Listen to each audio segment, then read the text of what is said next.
Chers amis, chers auditeurs, bonjour. Monique Nakache à l'antenne pour Radio JM, Paris Culture et Spectacle et Voix Plurielle, le site internet de 3 journalistes de Radio Juive qui se sont unis. Alors, aujourd'hui, j'ai le grand bonheur de donner la parole au professeur David Kayat, à qui je dis avant tout bonjour, professeur Kayat. Bonjour, madame. Alors, vous nous arrivez avec votre 15e livre. C'est un très bon chiffre. Arrêtez de vous priver. Je rappelle que vous avez fait carrière en tant que professeur d'oncologie à la Pitié-Salpêtrière et que vous êtes aussi un bon vivant. Absolument. Et je suis, pour résumer un petit peu votre livre, si vous me permettez, je vais simplement donner la parole à Dieu dans la Genèse qui rappelle et qui dit aux enfants de Noé: mon esprit ne restera pas toujours dans l'homme, car l'homme n'est que chair, et ses jours seront de 120 ans. Voilà. Je trouve ça magnifique. Je ne savais pas que c'était extrait de la Genèse, parce qu'on a l'habitude de souhaiter aux uns et aux autres de vivre jusqu'à 120 ans. C'est ma première découverte. Alors, professeur Kayat, dans ce livre, vous nous expliquez pas mal de choses en 5 chapitres, très fournis, très bien fournis. Et on va peut-être commencer par le premier. Pourquoi je fume? Pourquoi je mange trop? Pourquoi je bois trop? Promis, demain j'arrête. À vous, professeur Kayat. Oui, c'est une illusion. Ça fait partie de toutes ces promesses qu'on se fait le 1er janvier. À partir de maintenant, je vais tout changer. Je fumais, je vais arrêter de fumer. Je suis gros, je vais maigrir, etc. En fait, on ne tient jamais ces engagements du 1er janvier. Et j'explique pourquoi. Parce qu'en fait, il y a un certain nombre de phénomènes qui se conjuguent pour, malheureusement, nous amener à faire à prendre des risques. Alors, ces phénomènes, c'est quoi? Le premier, c'est ce qu'on appelle, ce qui va aboutir à des addictions. Et ce qui aboutit à des addictions, ça tient déjà des premiers instants de la vie avec ce qu'on appelle la boucle de la récompense, le circuit de la récompense. C'est-à-dire qu'en fait, quand le nouveau-né arrive, la première chose qu'on lui fait faire, c'est qu'on lui met le mamelon, le téton de sa maman dans la bouche, et il y a une goutte de lait, de colostrum, de lait qui arrive, qui est très sucré. Or, il s'avère que chez le nouveau-né, le premier récepteur qui apparaît dans la bouche, c'est le récepteur pour le sucré. Le salé, l'amer, l'acide vont venir plus tard. Et donc là, il va associer le fait d'être collé contre sa mère, de sentir son odeur, sa chaleur, le sein, et le sucré. Et donc, il a l'idée qu'il est récompensé avec du bonheur par le fait d'avoir eu du sucre. Toute sa vie, il va chercher à avoir du sucre de nouveau, pour avoir de nouveau cette récompense. La deuxième chose qui va jouer dans ce risque d'addiction, ce besoin de manger, par exemple, ou de faire des bêtises, c'est le fait que, en fait, pour simplifier, bien sûr, c'est un livre très vulgarisé, de grande vulgarisation, c'est qu'on peut considérer qu'on a 3 cerveaux. On a un premier cerveau qui nous vient depuis que nous étions des reptiles, depuis bien avant l'être humain, et ce qu'on appelle le cerveau reptilien. Lui, c'est le plus archaïque, il est au fond de la tête, au fond du cerveau, et lui ne veut qu'une chose, c'est que celui que je suis, c'est-à-dire mes gènes à moi, les gènes de David Kayat, continuent d'exister sur la Terre dans l'avenir. Et pour ça, il va m'obliger à faire 2 choses, rester vivant et donc manger, et deuxièmement me reproduire et donc avoir des rapports sexuels. C'est lui qui est responsable des viols, qui est responsable de la boulimie, etc.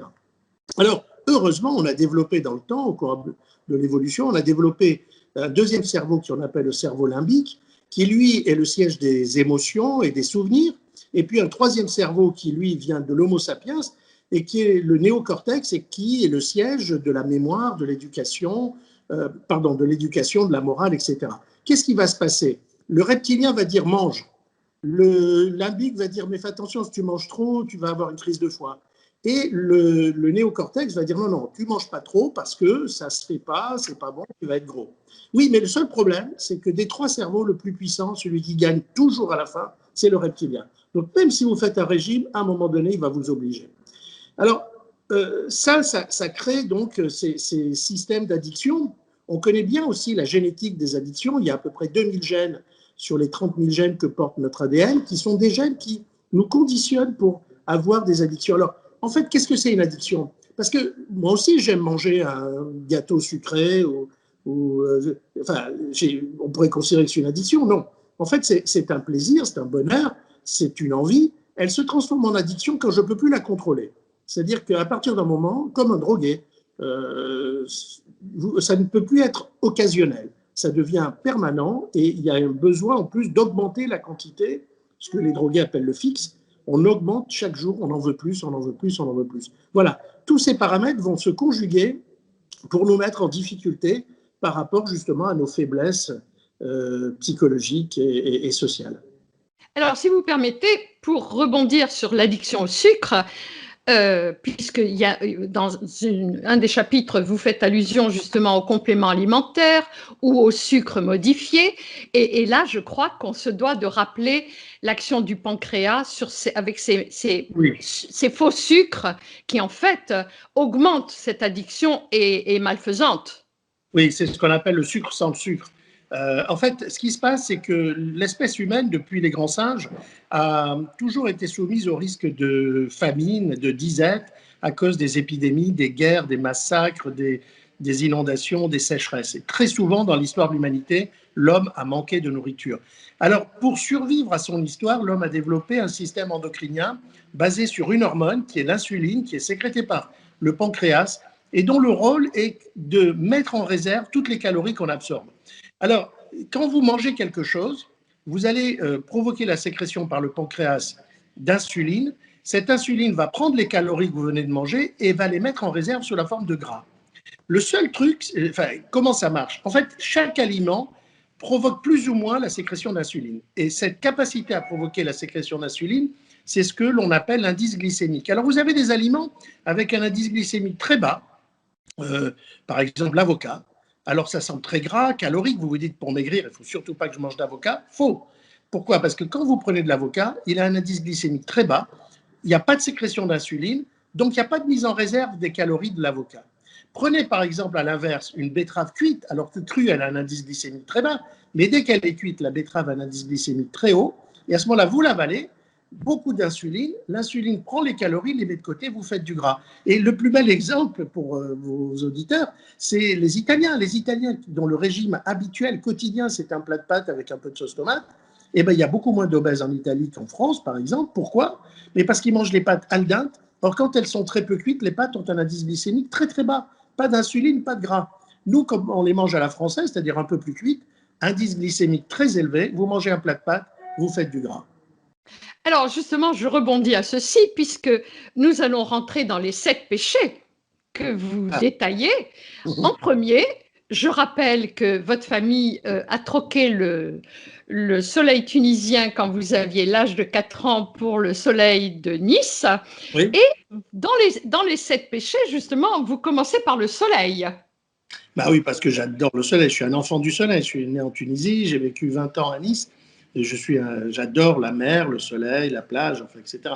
Alors, le soleil, j'explique à la fois le bienfait du soleil, car c'est lui qui provoque la sécrétion de vitamine D, qui est indispensable pour maintenir la solidité de nos os et la croissance naturellement. Et si des femmes font de l'ostéoporose, c'est en partie parce qu'elles manquent de vitamine D. Donc, le soleil, c'est important.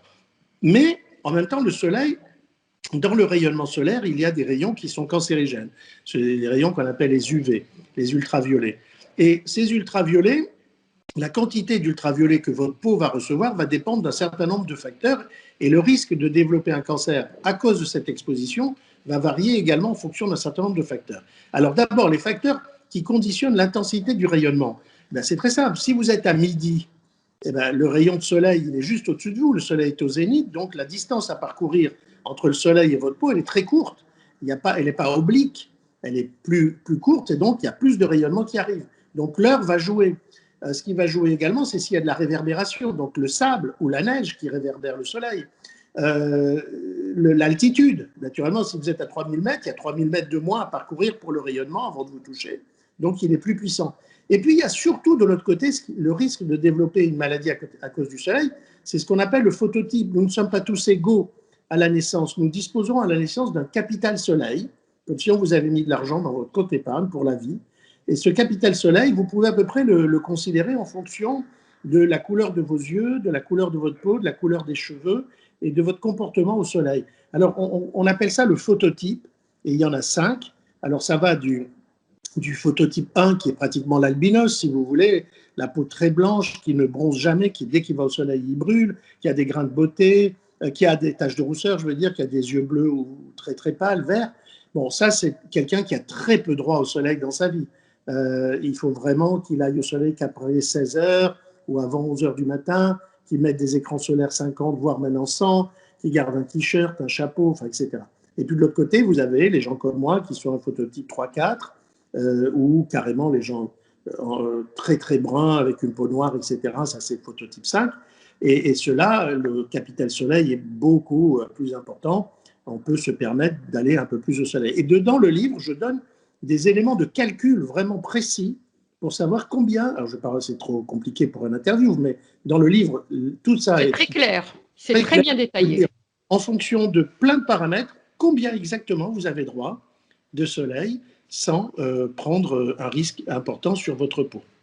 En rappelant toujours l'action nocive, principalement aussi, indépendamment de la peau, sur les yeux, puisqu'on sait maintenant depuis plusieurs années que les cataractes sont prématurées à cause du soleil, et en demandant la fermeture des cabines particulièrement nocives. Elles sont très nocives parce qu'elles créent une ambiguïté. Les gens pensent qu'ils se préparent au soleil. En fait, non. Ils consomment leur capital soleil à la fois sur la cornée, donc sur le risque sur les yeux, et puis sur la peau. Et on voit bien.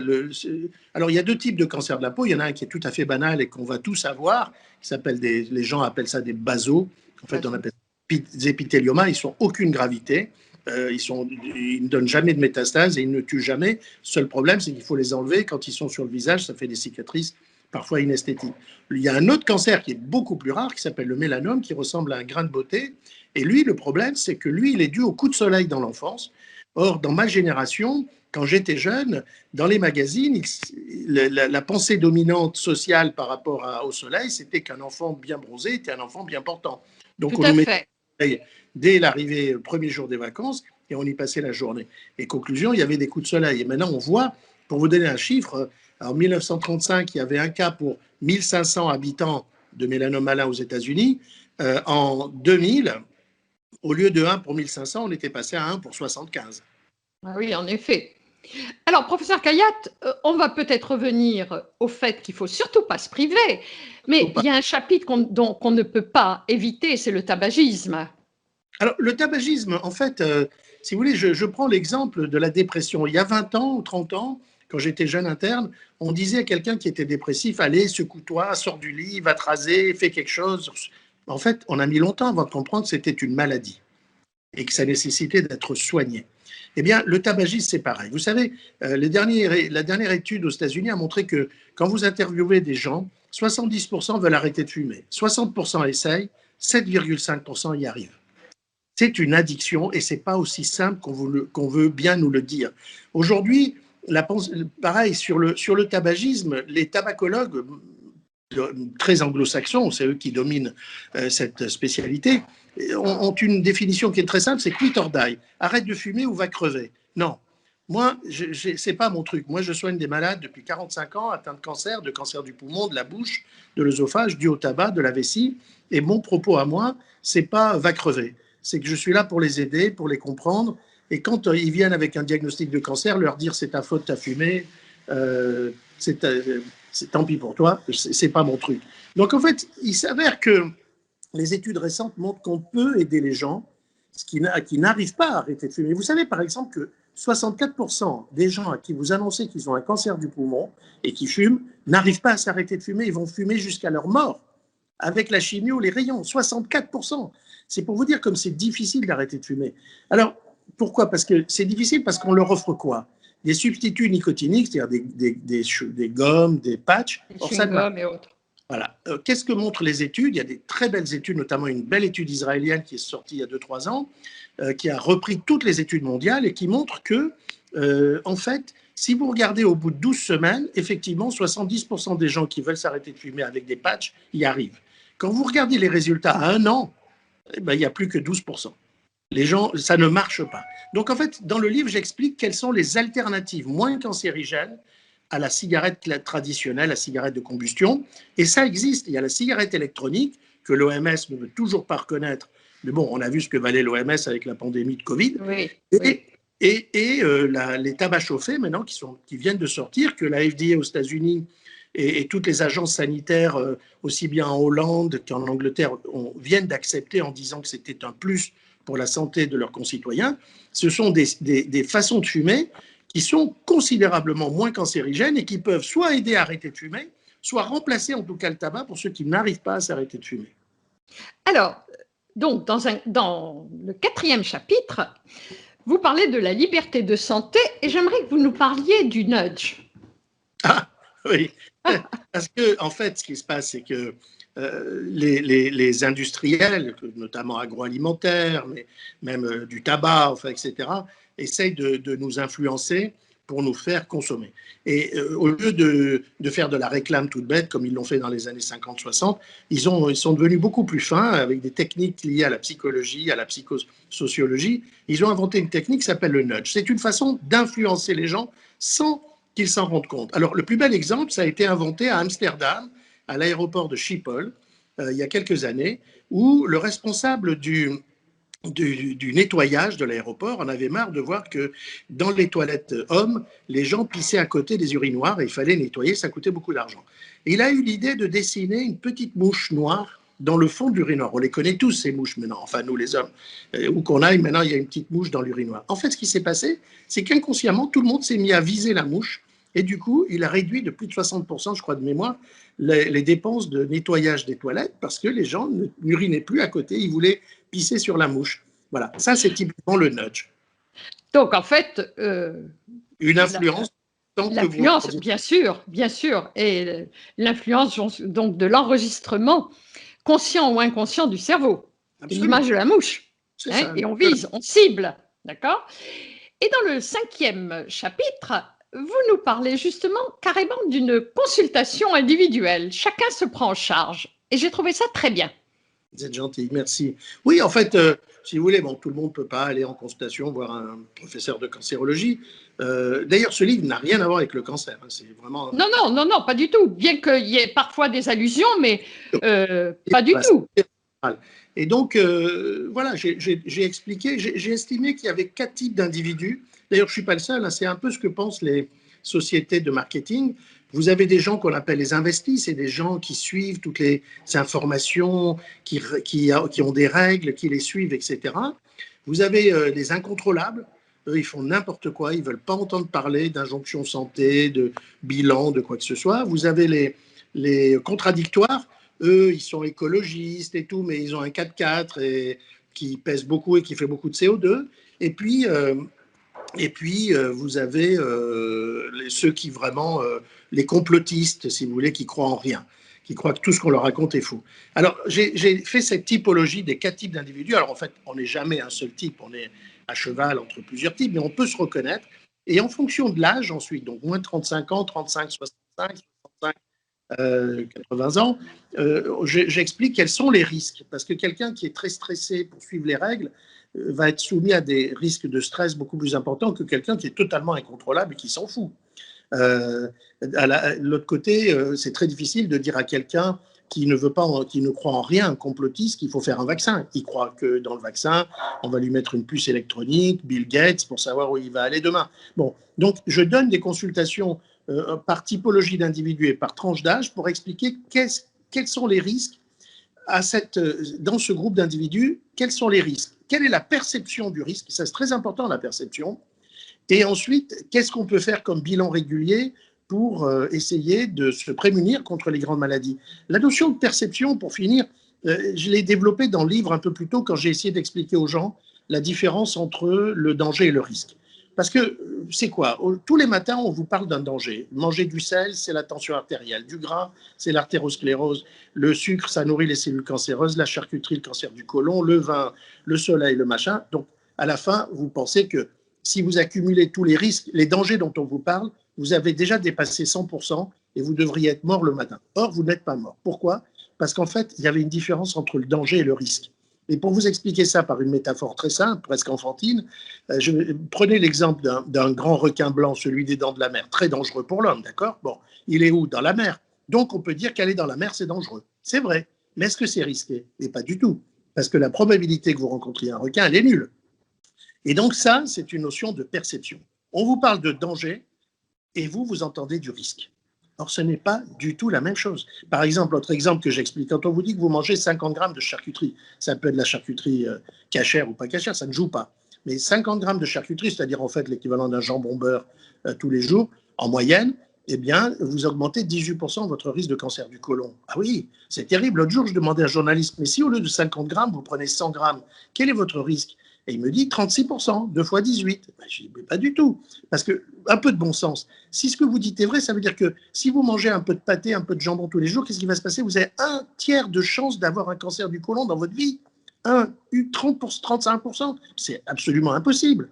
Pourquoi? Parce qu'en fait, on vous a parlé de 18% d'augmentation du risque et pas 18% de risque. Donc déjà, regardez quel est votre risque de base.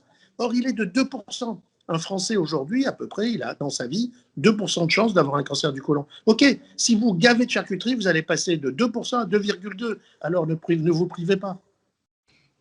En effet, et j'avoue qu'il y a plein de petits conseils. Vous avez une grande partie de chapitre sur le sel, par exemple, où vous faites vraiment la différence et où vous préconisez carrément pour certains. D'accord? Donc, c'est en même temps, c'est rejoindre la notion de risque ou danger. Alors, dans ce cas. Égaux. Ceux qui ont tendance à avoir de l'hypertension, il ne faut pas qu'ils boivent de la Badois ou de la Châteldon. Elle est très salée, mais ils prennent du Perrier ou de la San Pellegrino qui ne le sont pas, ou de l'Orezza. Donc, je donne des tableaux, j'explique. On n'est pas tous égaux par rapport au gras. Et je dis, ça suffit que de chercher à être un individu idéal, parfait, avec un corps parfait, avec un psychisme parfait, qui fait du sport tous les jours, qui ne fume pas, qui ne boit pas. Ça ne sert à rien. Vous savez, entre cette vie-là et la vie d'un type comme moi, qui de temps en temps fait des excès, mais qui équilibre dans le temps, c'est-à-dire si je mange trop à midi, ce soir je mangerai très peu, mais si je prends 5 verres de vin à midi, pendant 3 jours, je ne boirai pas d'alcool. C'est ça l'équilibre, c'est l'équilibre dans le temps. Mais entre la durée de la vie de quelqu'un qui fait attention à tout et celui qui équilibre sa vie mais qui s'autorise des excès, la différence de durée de vie, elle va être négligeable. Quelque part, pour conclure, on va donner la parole à Socrate, connais-toi toi-même. Exactement, et accepte-toi toi-même, ne cherche pas à répondre à cette tyrannie de l'idéal, comme dit mon ami William Lowenstein.